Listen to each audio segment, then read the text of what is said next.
What's up, everybody? Ben Barrows, aka Random Crown, back for part 4, the $11 Sunday Storm hand history review. If y'all remember from part 3, we played a very unconventional hand with 10-9. We ended up leading the turn in river after calling out of the big blind Prius button raise, check on the flop. And if you don't remember that, then you haven't seen all of part 3, so I encourage you to please go back and check that out before continuing on here.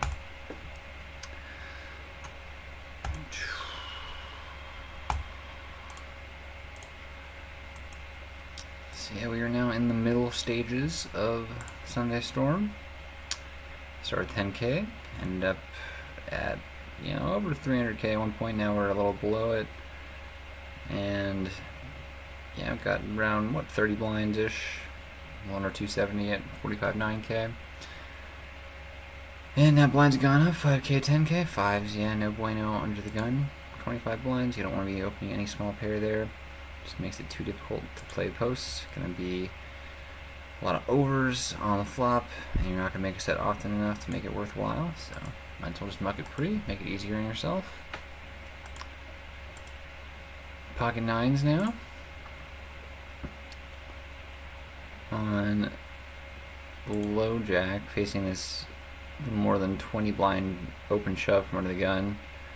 Some players will be doing this with worse hands than nines. Like, you could include 8s and 7s in their range. It's pretty dependent on the stacks left to act as well. If there's like a bunch of 15 or less blind stacks, 10 VV or less especially, then you can start to include the worst pairs a little more comfortably. But since they only cover 2 players and they still both have 18 plus BB, I think that we can weight their range more towards 8s plus. I mean, 7s is still conceivable, but I think that they're more likely going to show up with 10s here, or jacks, or ace king, or ace queen. Ace jack potentially as well, but not as much as ace king or ace queen. And I'd say, as far as pocket pairs go, I would expect 9s or 10s here a lot. And obviously we have 9s, so they are not going to have 9s very often. So I think they're just going to have 10s here a bunch of the time. And it seems like, they probably just raise aces or kings. I mean, they could have queens, it's possible. Possible, but still players generally tend to just open raise queens on a 20 blind stack, almost 21 blinds. So I think, as far as pairs go, yeah, we can say 10s very comfortably. Jacks, probably. 8s, maybe. 7s, potentially. But I think it's more likely they have 10s and jacks here than they do 7s or 8s. So we're going to be crushed more than we are way ahead. And, they, will have the overs, of course, which we are a slight favorite against for flipping. But we don't really want to take that kind of variance now when it's for basically all of our stack. And we do have several players left to act. It seems a bit too marginal to be calling it off with 9s here, so that's why we fold. If we had 10s, we would go with it, though. So it is that close of a spot. And they shift the blinds, nice hand. Now we have king queen suited here. Under the gun +2. Standard open. And we get jammed on by the cutoff for 17.5 blinds. Too many chips for us to call off, so we let it go.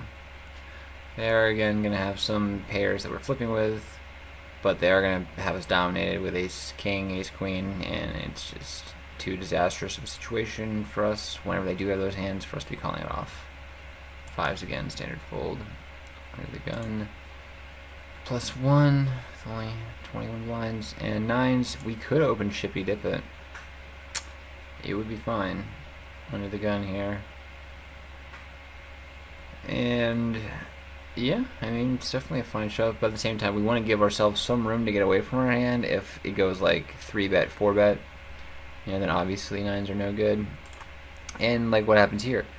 The big blind just 3-bets to more than 3x, 3.5, and we're not in very good shape anymore against Yeah, I mean, the range, like, yeah, 9's just not looking so good because it's very doubtful that they just 3-bet to this size with 8s or 7s, anything that we're really far ahead of. They could have ace-king or ace-queen here for sure. We're hoping to be flipping. But I think they're going to have, yeah, 10s plus here a lot. They're just happy to get it in, against a 20-blind stack with a pretty strong pair. And yeah, I would say, yeah, 10s or higher can definitely do this very easily, but 8s, not so much. It's possible, but I think it's wishful thinking. I don't think 7s ever does those. Yeah, against an under-the-gun raise from a stack that has like 20 and a half blinds. Yeah, I mean, 7's just not in great shape, so they'll probably just flat. I don't really see them getting it in but yeah, definitely see 10s plus doing it. So yeah, I think we're just going to be behind here a lot. Basically, our best case scenario is they have ace king or ace queen when we're flipping. So you never really want to get it in hoping to be flipping. So that's why we just kind of knit it up. But it's not even so nitty. I think it's kind of a standard fold. For the situation, with the factors at play, we're under the gun. Big blind 3-bets us to a committing size. When they know that we have a strong range. So I think it's a pretty easy fold. Now we have queen 10 suited here in the small blind. Facing this cutoff 2.5x. And again, this is a pretty reasonable spot to reshove. Well, there's about 50k in the middle. It's a little less than a third of our stack. Pretty significant increase. If we were to just shove and just take it down. And even when we're called, queen 10 suitor's got great equity against a lot of the hands they'll be calling us with. Like ace jack, ace king. Pocket 9s, 8s. A lot of we're flipping against pairs of great equity. But for whatever reason, we just decided that they were probably going to be calling more than they're folding, and I think we decided that just because of their sizing. They made it 2.5x, which is rather strong. They had min raised it, made it like 2.2x. I feel a lot more comfortable shoving because I feel like we have significantly more fold equity. But when they had 2.5 exit, they're saying that they have a stronger hand that they kind of want to go with. Obviously, they're going to have some hands that are raise folding when they raise to this size. But I think when they choose this larger sizing, it means that they're just generally going to be going with it more against a shove from us than if they made it less. So that is why we ultimately decided to fold here, even though it is a pretty standard jam spot, with a suited Broadway against a late position open. But yeah, again, we just knit it up and wait for a more comfortable spot to get it in, like here with 4s. And we got 16 blinds on the hijack, super standard jam, and we just raise half our stack to commit ourselves and hopefully get them to fold out some over cards that would have called that we prefer not to flip against, like ace 10, like maybe even fold out some, maybe like king queen, maybe get them to fold when we do this, but when we jam maybe they call. But more importantly, maybe get them to fold like 6s or 7s.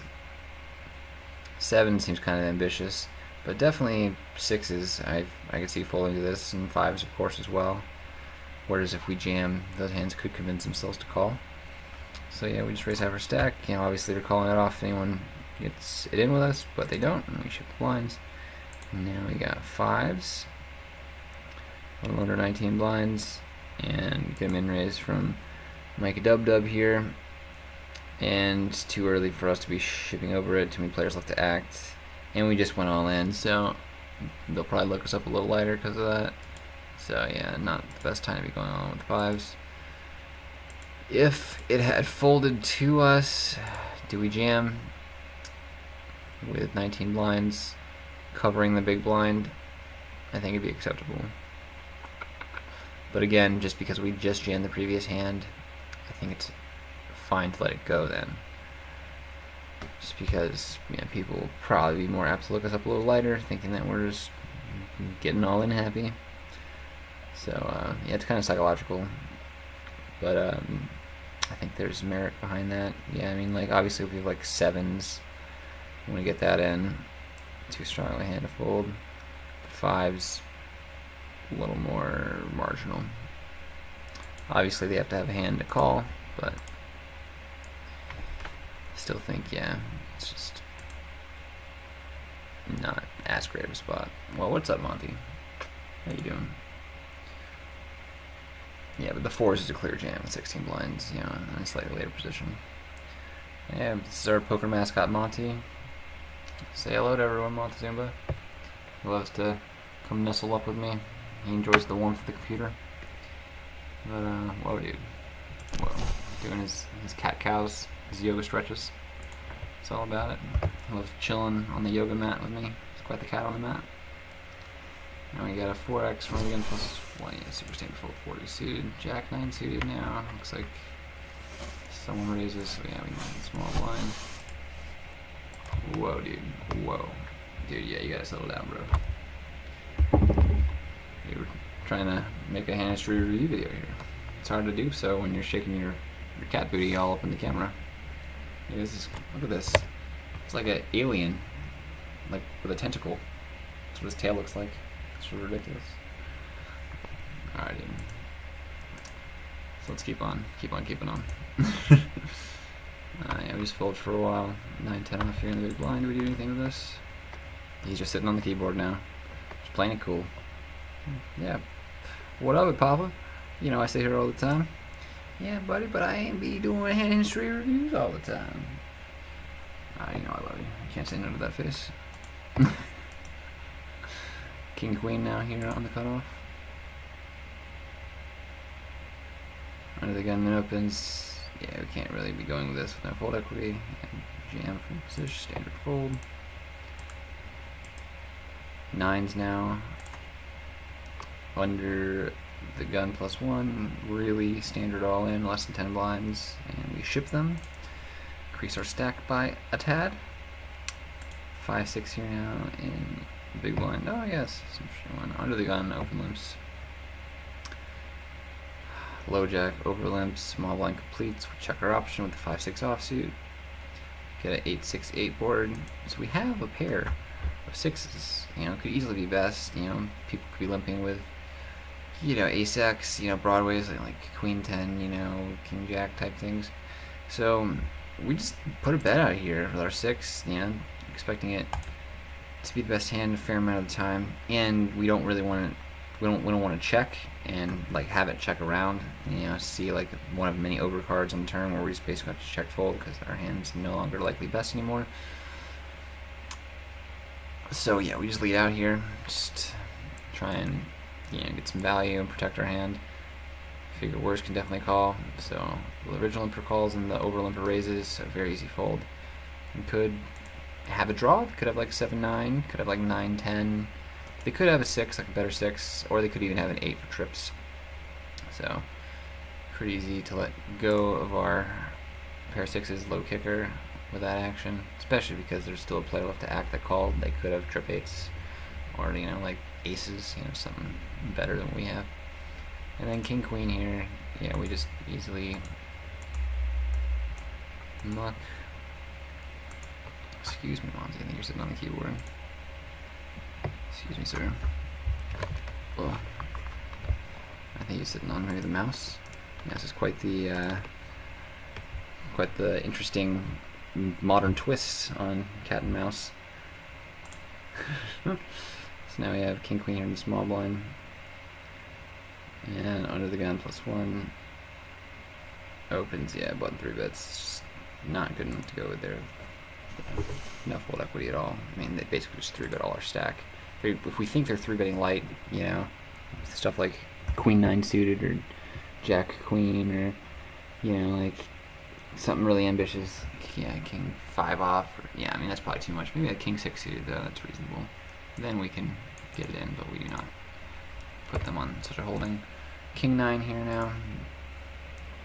The K9, your rival Monty. K9 for dog. We ship it in for, how many blinds is this? 5, 6, a little over 6 blinds. Button calls.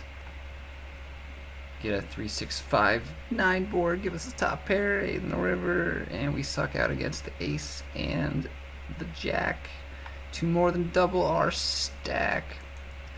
So on that note, we are going to call this the end of part 4 of the $11 Sunday Storm hand history review. Again, hope you all learned a thing or two, or at the very least were entertained by Mr. Montezuma here and his beautiful cat booty and wonderful wagging tail. Actually, I don't even know if it's wagging. Dogs wag. This tail is like, it's more graceful. It's sort of just like wafts, just like leans in the wind. It is a pretty elegant tail he's got here. Regardless, enough of Monty. You know, I love him though. He always brings a smile to my face. He's quite the poker mascot. Yeah, he always helps out Stamp and Break with me. He's the reason why we run good. You know, you see Monty, he comes, he rubs up on your leg, you know, gives you love. You know, the aces come, you know, the suckouts happen. Yeah, we win the flips. You know, we got to give a lot of credit to this guy. Anyway, that's all besides the point. So this is the end of part 4. Be back soon, part 5, and it's gonna be Jive. So yeah, until then, shippity dip out.